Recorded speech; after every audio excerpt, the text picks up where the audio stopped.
शादी से पहले संस्कारी दिखने वाली बहू बनी शादी के बाद 72 बॉयफ्रेंड की गर्लफ्रेंड।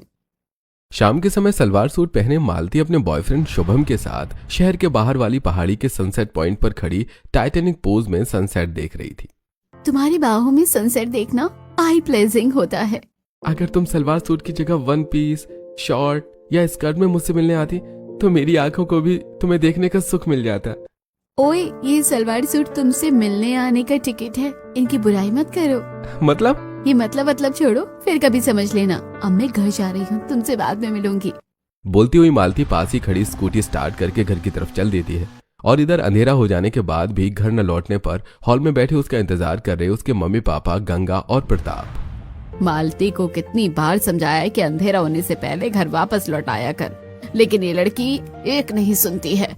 हमने कितनी मुश्किल से मोहल्ले में मालती की इमेज संस्कारी लड़की की बनाई है। प्रताप इससे आगे कुछ बोल पाता उससे पहले ही हॉर्न की आवाज सुनाई देती है। लगता है मालती आ गई। कुछ ही देर में मालती हॉल में पहुंच जाती है। मालती, तुम्हें कितनी बार समझाया है कि प्लीज डैड, मैं अभी बहुत थकी हुई हूँ, आपका लेक्चर बाद भी सुनूंगी।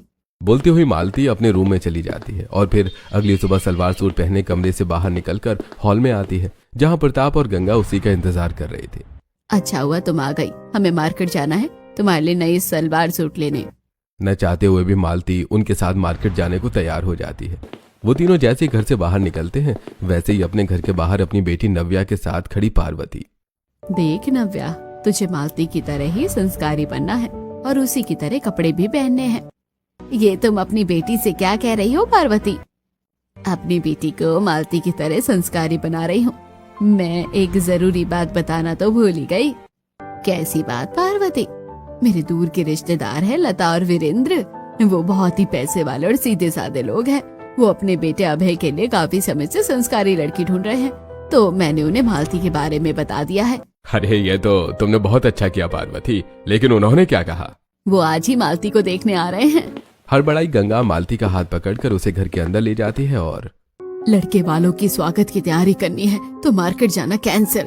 लेकिन मॉम, मुझसे भी तो पूछो मेरी मर्जी क्या है। अब तक तुमने अपनी मर्जी ही तो चलाई है। पहले लड़का तो देख लो, उसके बाद सोचेंगे तुम्हारी मर्जी के बारे में।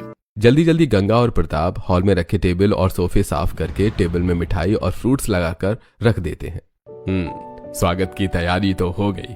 मालती, अब तुम भी जल्दी से तैयार हो जाओ। मालती के वहां से हिलने से पहले ही पार्वती अपने साथ सिंपल साड़ी पहने लता और शर्ट पैंट पहने वीरेंद्र और अभय को लेकर वहां पहुंच जाती है। आप इतनी जल्दी? आइए बैठिए। प्रताप उन चारों को सोफे पर बिठाता है। देखिए भाई साहब, हम आपके यहाँ संस्कारी बहू मिलने की उम्मीद में आए हैं। भाई साहब, जितना मैं जानती हूँ आपको मालती से संस्कारी बहू कोई और नहीं मिलेगी। पार्वती के इतना बोलते ही मालती वीरेंद्र के और लता के पैर छू लेती है। अरे बस बस बेटी, ये सब करने की क्या जरूरत है? तुम तो सच में बहुत संस्कारी लग रही हो। पहली नजर में मैंने तुम्हें अपनी बहू मान लिया। बेटा, तुम्हारे मन में भी कोई सवाल हो तो पूछ लो मालती से। मैं क्या पूछूं पापा, आप ही पूछ लो। आपका बेटा तो बहुत सीधा है। हाँ भाई साहब, इतना सीधा कि लड़के से बात करने में भी शर्माता है। और हमारी बेटी भी किसी लड़के से बात नहीं करती है। हमें ऐसी ही संस्कारी बहू तो चाहिए थी। हमें मालती पसंद है। भाई साहब, हमें भी आपका बेटा अभय पसंद है। तभी मालती जोर से खांस देती है और प्रताप समझ जाता है कि मालती अभय से शादी नहीं करना चाहती। पसंद है या नहीं ये हम आपको अच्छे से सोच विचार करके बताएंगे। ठीक है भाई साहब, जो भी फैसला हो जल्दी बताना। मालती को देखकर उसे पसंद करके वो चारों वहां से चले जाते हैं। उनके जाने के बाद मैं ऐसे ममाज बॉय से शादी नहीं कर सकती, मेरी जिंदगी का सवाल है। अरे मालती, बात को समझो, लड़का बहुत सीधा है और ये लोग पैसे वाले भी हैं। पापा, मैं अभी शादी नहीं करना चाहती। मालती देखो, तुम जो कर रही हो, जब तक मोहल्ले वालों से छुपा है तब तक वो तुम्हें संस्कारी समझ रहे हैं, लेकिन किसी न किसी दिन तो तुम्हारी सच्चाई सबके सामने आएगी। फिर क्या होगा? कोई नहीं पूछेगा तुम्हें, और जब तक तुम जवान हो, खूबसूरत हो, तब तक तुम्हारे पीछे लड़कों की लाइन लगी रहेगी। लेकिन जब ये खूबसूरती ढल जाएगी तब ओके फाइन, मैं शादी के लिए तैयार हूँ। लड़का पैसे वाला भी है, शरीफ भी है। शादी के बाद मैं अपने 72 बॉयफ्रेंड्स के साथ रिलेशनशिप कंटिन्यू कर सकती हूँ। मेरी इमेज संस्कारी है, तो ना तो किसी को शक होगा और ना ही किसी को पता चलेगा। गंगा और प्रताप के समझाने पर मालती शादी के लिए तैयार हो जाती है। वो दोनों ये खुशखबरी लता और वीरेंद्र को देते हैं। जल्दी अभय की बारात उनके दरवाजे पर आती है और मालती अभय के साथ 7 फेरे लेकर विदा होकर उसके घर चली जाती है, जहां उसका स्वागत बहुत अच्छा से होता है। गृह प्रवेश के बाद अपने सास ससुर लता, वीरेंद्र, जेठ जिठानी चांदनी, आशीष, देवर शैलेंद्र, नंद, नीतू और पति अभय के साथ दुल्हन के जोड़े में घूंघट किए हॉल में खड़ी मालती सभी लोगों के पैर छूती है। मम्मी, छोटी भाभी तो सच में बहुत ही संस्कारी है। हाँ बेटा, इसलिए तो ये इस घर की बहू है। चलो अब तुम सब बहू को आराम करने दो, शाम को बहू की मुंह दिखाई भी तो है। मालती अभय के साथ उसके कमरे में चली जाती है और शाम तक मालती की मुंह दिखाई की रस्म में मोहल्ले की कुंती, सीमा और विमला पहुंच जाती हैं। कुछ ही देर में मैरून साड़ी पहने घूंघट किए मालती अपनी नंद, नीतू, जेठानी चांदनी के साथ अपने कमरे से हॉल में आती है और सोफे पर बैठ जाती है। मालती के सोफे पर बैठते ही कुंती, सीमा, विमला उसे घेर लेती हैं। बहू, इतना शरीर ढकने की जरूरत नहीं है, हम सब औरतें ही हैं यहाँ पे। अपने ससुर वीरेंद्र और जेठ आशीष की तरफ इशारा करके। आंटी जी, औरतों के साथ साथ मर्द भी तो हैं, देखो। हाँ, बात तो सही है, हमने तो उन पर ध्यान ही नहीं दिया। मालती के साथ लता उनके पास आती है और बताओ, है ना मेरी बहू संस्कारी और समझदार भी है। मुझे एक ही झलक में पता चल गया कि तुम्हारी बहू बहुत संस्कारी है और घर की इज्जत संभाल कर रखेगी। सैकड़ों लड़कियों में से चुनकर लाई हूँ, बहू संस्कारी तो होगी ही। कुछ देर तक नाच गाना करने के बाद, अरे तुम सब बहू को यहीं बैठाए रखोगे या उसे अभय के पास भी जाने दोगे? आप कैसी बातें कर रही हैं आंटी जी, मुझे तो बहुत शर्म आ रही है। इतना भी नहीं शर्माना चाहिए बहू। शर्माती हुई मालती उनके बीच से उठकर अपने रूम में जाती है, जहां कुर्ता पजामा पहने बेड में बैठा अभय उसी का इंतजार कर रहा था। मालती अभय के बगल से पलंग में बैठती है और मुझे बहुत शर्म आ रही है, लाइट बंद कर दो। मुझसे कैसी शर्म?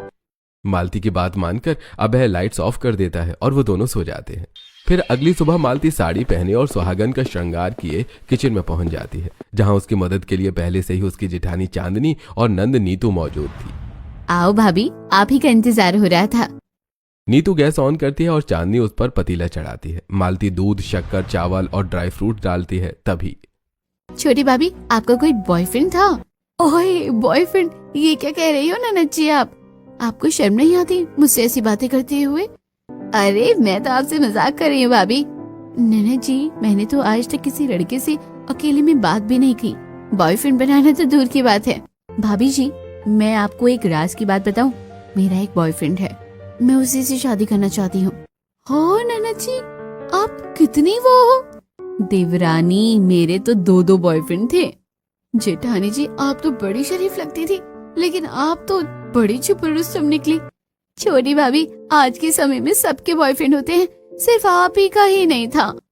मैं अगर सुना दूं अपने कॉलेज की किस्से तो आप दोनों मेरे पैर पकड़ लोगी। देवरानी, तुम तो शायरी भी करती हो। हंसी ठिठोली के बीच वो तीनों खीर बनाकर डाइनिंग हॉल में बैठे बाकी के सभी सदस्यों को सर्व करते हैं। खीर खाते हुए, बहू की मुंह दिखाई भी हो गई, पहली रसोई भी हो गई, अब क्या बचा है? भाभी का हनीमून। देवर जी, आप कैसी बात कर रहे हो? मुझे तो शर्म आ रही है। मेरी संस्कारी बहू, इसमें शर्माने वाली कौन सी बात है? मैं भी तो हनीमून पर गई थी। मम्मी जी, आप भी ना, मुझे नहीं जाना हनीमून पर। इतना बोलकर मालती शर्मा कर अपने रूम में भाग जाती है। भाभी तो शर्मा कर भाग गई। मेरा भी नाश्ता हो गया, मैं भी ऑफिस के लिए निकलता हूँ।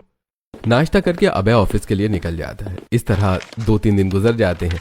चौथे दिन मालती हॉल में अपने ससुर और जेठानी के साथ बैठी बातें कर रही थी। तभी डोरबेल बजती है और वीरेंद्र दरवाजा खोलता है और सामने प्लम्बर कमल को खड़ा देखकर, अरे प्लम्बर भाई, तुमको किसने बुलाया?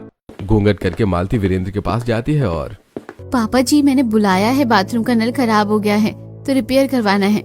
अच्छा ठीक है, अंदर आओ। पापा जी, आप भी चलो ना साथ में, मुझे अकेले घबराहट होगी। बहू, घबराने की क्या जरूरत है भाई, तुम अपने घर में हो, भला ये प्लम्बर तुम्हारे साथ क्या ही कर लेगा? वीरेंद्र की बात मानकर मालती कमल को अपने साथ लेकर अपने रूम में चली जाती है और वीरेंद्र वापस सबके साथ बैठ जाता है। काफी देर तक जब वो दोनों वापस नहीं आते तो प्लम्बर को कितना टाइम लग रहा है नल ठीक करने में? लता इतना बोल ही रही थी कि वो दोनों वहां पहुंच जाते हैं। अरे भाई, इतना टाइम लगता है क्या एक नल की मरम्मत में? अरे वो काफी दिनों से मरम्मत ना होने की वजह से पाइपलाइन चौक हो गई थी, तो सुधारने में थोड़ा ज्यादा टाइम लग गया। इतना बोलकर कमल वहां से चला जाता है और बाकी के सभी लोग भी अपने अपने काम में लग जाते हैं। और जब रात में डाइनिंग हॉल में पूरा परिवार इकट्ठा डिनर कर रहा होता है कि तभी देवर जी, आपने अब तक हनीमून प्लान किया या नहीं? भाभी जी अपनी देवरानी से तो पूछो, वो हाँ कहे तब मैं कुछ प्लान करूं। मुझे हनीमून पर नहीं जाना, पूरा परिवार साथ मिलकर किसी मंदिर चलते हैं।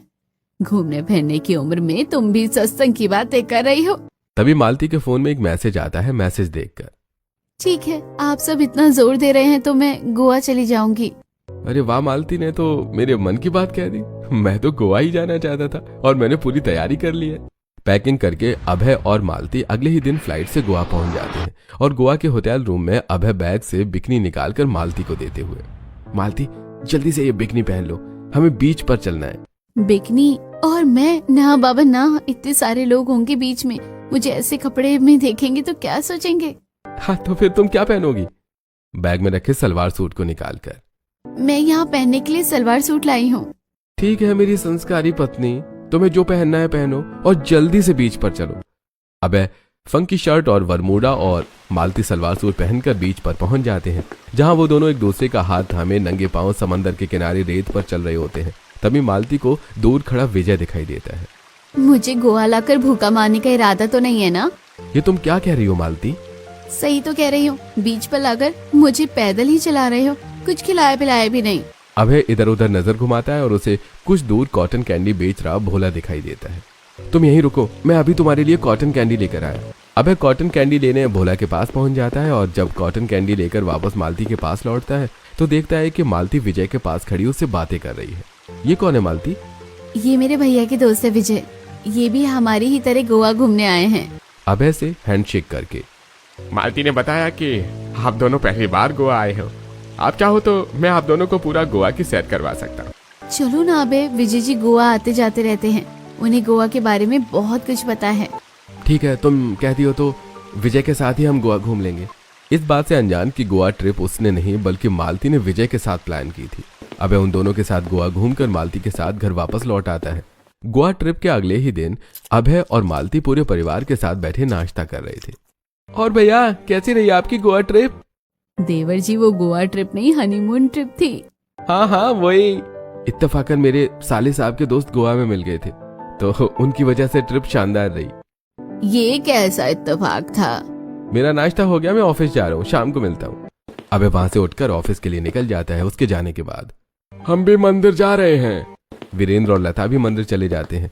नीतू और शैलेंद्र भी कॉलेज चले जाते हैं। उन दोनों के जाने के कुछ देर बाद अच्छा, अब मैं भी ऑफिस के लिए निकलता हूँ। एक एक करके सब लोग घर से चले जाते हैं और घर पर चांदनी और मालती ही बचती हैं। काश मेरी जेठानी भी कहीं चली जाए तो मैं घर में ही। देवरानी, लगता है तुम्हारे मन में भी अभी भी गोवा की यादें ही बसी हुई हैं। ऐसी बात नहीं है जेठानी जी, आज सुबह मेरी फ्रेंड ने कॉल करके मुझे मिलने के लिए बुलाया था, तो मैं वही सोच रही थी जाऊं या नहीं। ठीक है देवरानी जी, मिल आओ, घर में वैसे भी करोगी क्या। मालती ने जिस मकसद से अभय से शादी की थी वो अपना मकसद बखूबी पूरा कर रही थी। उसे संस्कारी समझकर उस पर कोई भी शक नहीं करता था। सहेली से मिलने का बहाना करके मालती मेट्रो स्टेशन में उसका इंतजार कर रहे अपने एक और बॉयफ्रेंड पंकज से मिलने पहुंच जाती है। तुमने मुझे यहाँ मिलने को क्यों बुलाया? अक्सर हम पार्क, मंदिर या किसी रेस्टोरेंट में ही मिलते थे ना। पंकज से गले लगकर। तब की बात और थी, अब की और है। खैर मुझे क्या करना है, शादी के बाद भी तुम मुझसे मिल रही हो, मेरे लिए इतना ही काफी है। चलो कॉफी पीते हैं। मालती पंकज के साथ रेस्टोरेंट में जाती है और इधर उसके सास ससुर मंदिर से घर वापस आ जाते हैं और हॉल में बैठी चांदनी को प्रसाद देते हुए, बड़ी बहू ये लो प्रसाद, अपनी देवरानी को भी दे देना। वो तो अपनी सहेली से मिलने गई है मम्मी जी। हाँ जब आए तब दे देना। यही होता है किसी पर अंधविश्वास करने का नतीजा। ससुराल में अपनी संस्कारी इमेज और उनकी शराफत का फायदा उठाकर मालती कभी अपने बॉयफ्रेंड को इलेक्ट्रीशियन बनाकर घर बुलाती तो कभी खुद मंदिर जाने का बहाना करके या घर वालों से मिलने का बहाना करके उनसे मिलने पहुंच जाती। एक शाम घर की बालकनी में खड़ी मालती फोन पर अपने किसी बॉयफ्रेंड से बातें कर रही थी। तुम समझते क्यों नहीं हो, मैं अभी तुमसे मिलने नहीं आ सकती, थोड़ा सब्र करो, मौका मिलते ही मैं खुद तुम्हें घर पर बुला लूंगी। तभी अचानक वहां अभय पहुंच जाता है और मालती को पीछे से पकड़ लेता है। किससे छुप छुप कर बातें कर रही हो डार्लिंग? तुमने मेरी बातें सुन ली क्या? नहीं, मुझे किसी की बातें सुनने की आदत नहीं है। बच गई, अभी पकड़ी जाती। पकड़ी जाती मतलब? तुम कुछ छुपा रही हो मुझसे? नहीं तो मैं भला तुमसे क्या छुपाऊंगी, लेकिन आज तुम ऑफिस से जल्दी कैसे आ गए? वही बताने के लिए तो मैं तुम्हारे पास आया हूँ। तो फिर बताओ ना। मैं बिजनेस ट्रिप पर कुछ दिनों के लिए शहर से बाहर जा रहा हूँ। हे भगवान, तो हमेशा मेरे साथ देता है, इस बार भी तूने मेरी आवाज सुन ली। क्या हुआ मालती, तुम्हें झटका लगा क्या? सिर्फ कुछ ही दिनों की बात है, फिर मैं वापस आ जाऊंगा। मैं भी आपके साथ चलूंगी। मैं भी तुम्हें साथ ले जाना चाहता हूँ, लेकिन ऑफिस की पॉलिसी मुझे इस बात की इजाजत नहीं देती। अरे तो साथ जाना कौन चाहता है? तुम ही जाओ और पूरे महीने वहीं रहना। ठीक है, तो फिर मैं पैकिंग करती हूँ। वैसे निकलना कब है? रात 12 की फ्लाइट है, बोर्डिंग में टाइम लगता है, तो मैं 9 बजे ही डिनर करके निकल जाऊंगा।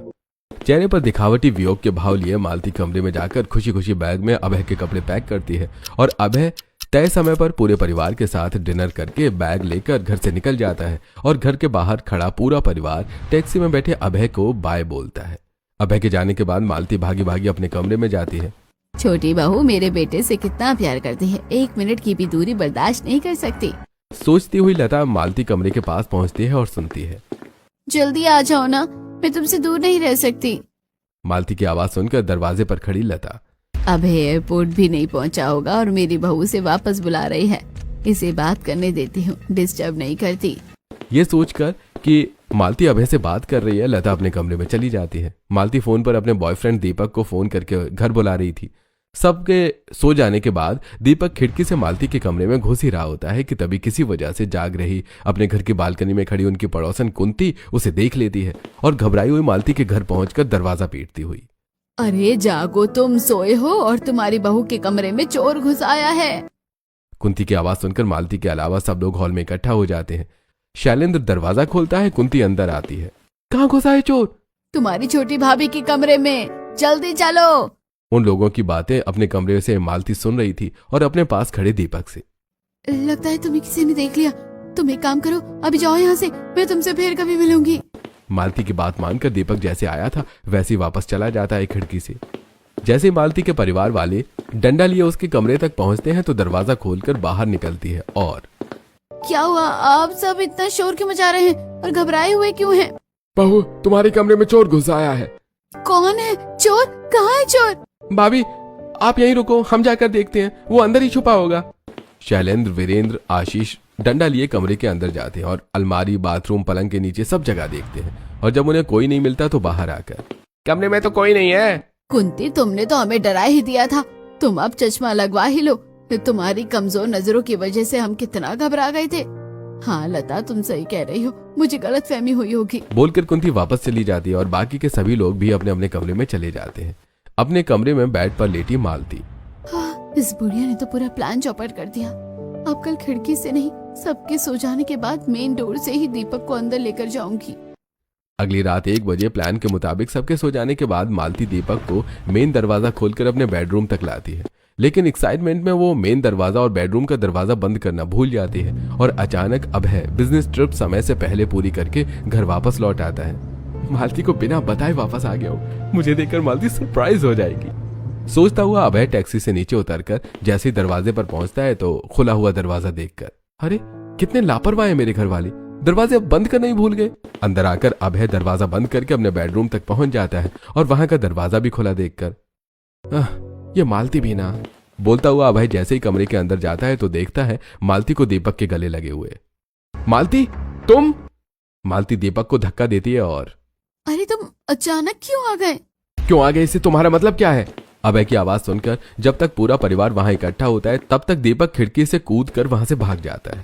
अभय तुम कब आए और बहू पर क्यों चिल्ला रहे हो?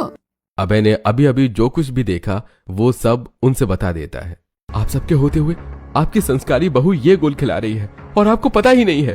तो इसका मतलब कुंती सही बोल रही थी। हाँ सही कह रही थी।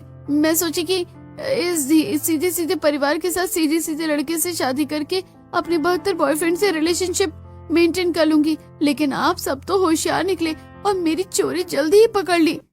72 बॉयफ्रेंड? ये तुम क्या कह रही हो मालती बहू? इसमें इतना चौंकने वाली कौन सी बात है? मम्मी जी सबके होते हैं, मेरे भी हैं। नीतू और चांदनी की तरफ देखकर, ये बात अलग है कि किसी के 1 और किसी के 2 होते हैं। बहू, हम तुम्हें कितनी संस्कारी समझते थे, ससुर जी, वो सब एक दिखावा था। अच्छा हुआ आज मैं पकड़ी गई। अब मुझे संस्कारी बनने का नाटक नहीं करना पड़ेगा। मालती, मुझे पता है आगे तुम क्या बोलोगे।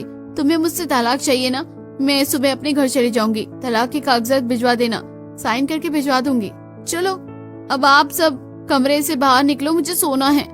मालती सबको कमरे से बाहर निकालकर सो जाती है और सुबह होते ही अपना बैग पैक करके अपने घर पहुंच जाती है और हॉल में बैठे अपनी मम्मी पापा से पूरी बात बताकर। मॉम डैड, आपके कहने पर मैंने संस्कारी बनने का नाटक किया और सामाजिक बंधन में बंधी। अब मैं वो बंधन तोड़कर आ गई हूँ। ये कैसी बातें कर रही हो मालती? मॉम, मैं बाद में आकर आपका लेक्चर सुनूंगी। अभी अपने बॉयफ्रेंड से मिलने जा रही हूँ। इतना बोलकर मालती अपने बॉयफ्रेंड ललित से मिलने रेस्टोरेंट में जाती है, जहां वो अपनी गर्लफ्रेंड पायल के साथ बैठा हुआ था। मालती को देखकर ललित, मिलो मेरी नई गर्लफ्रेंड पायल से। तुम मेरे साथ ऐसा कैसे कर सकते हो ललित? अरे कैसे नहीं कर सकता? मुझे पता चला है कि तुम्हारे 72 बॉयफ्रेंड हैं, तो क्या मैं दूसरी गर्लफ्रेंड भी नहीं बना सकता? ललित की गर्लफ्रेंड के बारे में जानकर निराश मालती अपने घर वापस आती है और फिर अपने दूसरे बॉयफ्रेंड को कॉल करती है, लेकिन कोई भी उसका कॉल रिसीव नहीं करता। मालती ने सोचा था कि अपने पति को छोड़कर वो अपने सभी 72 बॉयफ्रेंड के साथ मौज करेगी, लेकिन जब उन्हें पता चला कि मालती अपने पति को छोड़ चुकी है तो सबने उससे दूरियां बना ली। इस बात का पता उसे तब चला जब वो एक दिन हॉल में अपने मम्मी पापा के साथ बैठी शुभम को कॉल करती है। शुभम, मुझे तुमसे मिलना है।